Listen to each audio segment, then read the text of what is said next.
Hello and welcome to the Movie Market Podcast. I'm J.R. Gondeck, and as always, joined by David Sokolovsky. David, let's take a quick look back to November, but more importantly, a lot has happened this week with the elections and the Fed. So we'll spend more time this month looking current events and a further look ahead. Sure. Thanks, Jared. So maybe just a quick 30-second recap of October. Market's fairly flat across the board, really in anticipation of economic data in November and then the election results.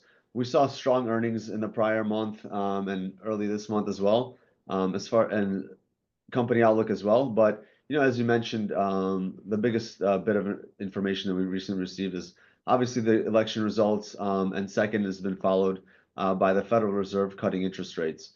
So as we look ahead and recap some of the things that have taken place, we've seen a fairly strong move in the markets overall since the election.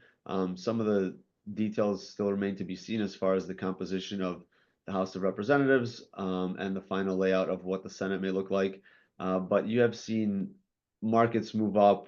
Certain sectors have certainly increased more than others. Financials were an area of strong performance. And then you saw interest rates jump as well. And so, despite the fact that the Federal Reserve has been cutting rates and has cut rates recently, you've seen the longer term rates move slightly higher. So, we'll talk a little bit about what's driving some of those moves, what's causing the interest rates to move, and kind of what the outlook is ahead. But if you want to start, Jared, maybe talk a little bit about the economy, where we are today, and what are some of the things that you're seeing into year end.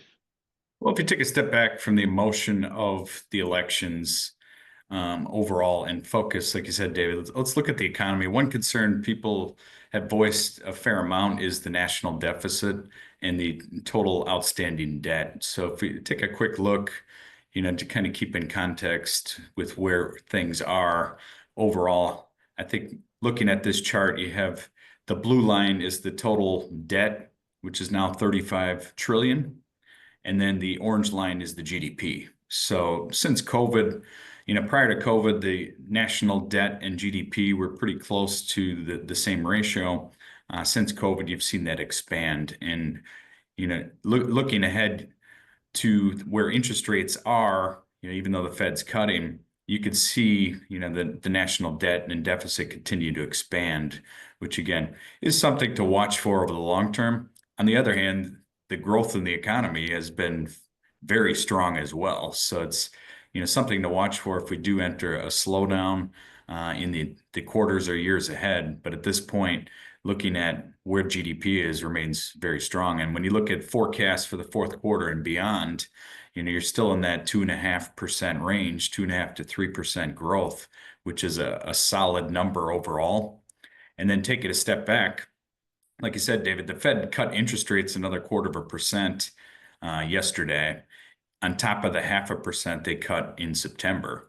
And when we look at the graph of interest rates, it tells a little bit of a different story overall. And again, you look at this chart, you have the blue line is the interest rates a couple of months ago, back to August, and you could see short-term rates were 5.5% before the Fed cut.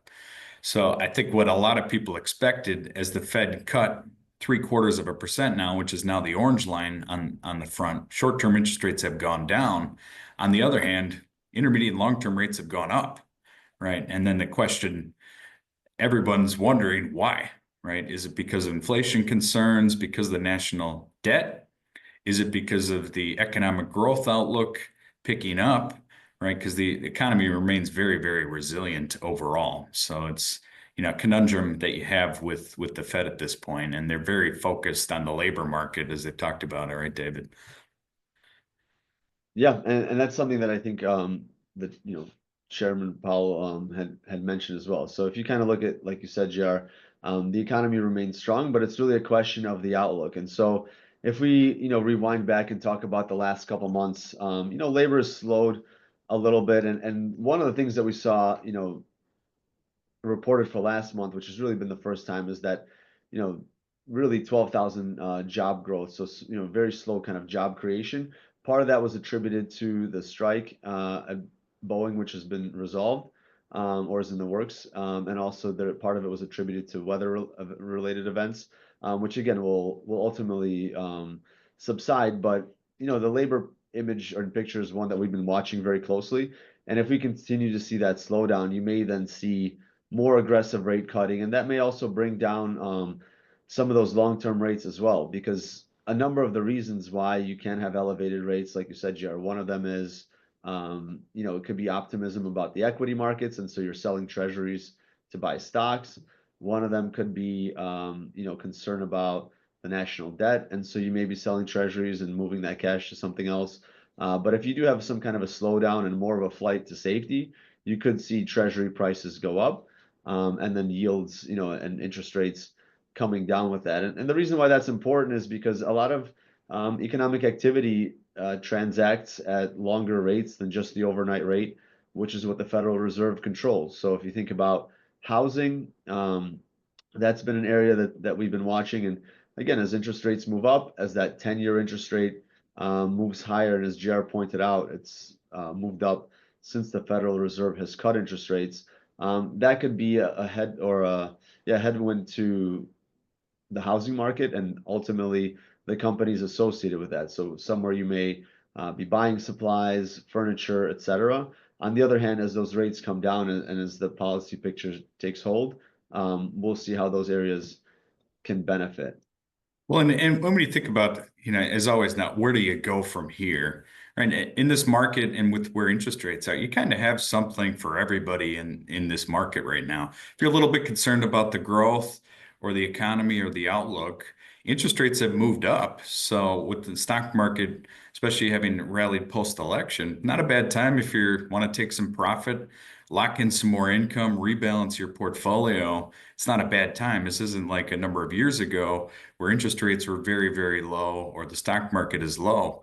You're at a high point in stocks and a near-term, higher point in intermediate and long-term interest rates, which affords you the ability to rebalance and lock in more income looking ahead. On the other side, when you look at the equity markets, it feels like you could see more of a balance throughout the markets. The markets have been dominated by the largest 7 to 10 tech stocks over the last couple of years. And with the growth picture for fourth quarter and beyond remaining steady, where things are, you've seen more performance in other categories within the market, value stocks, other areas. You mentioned financials, David.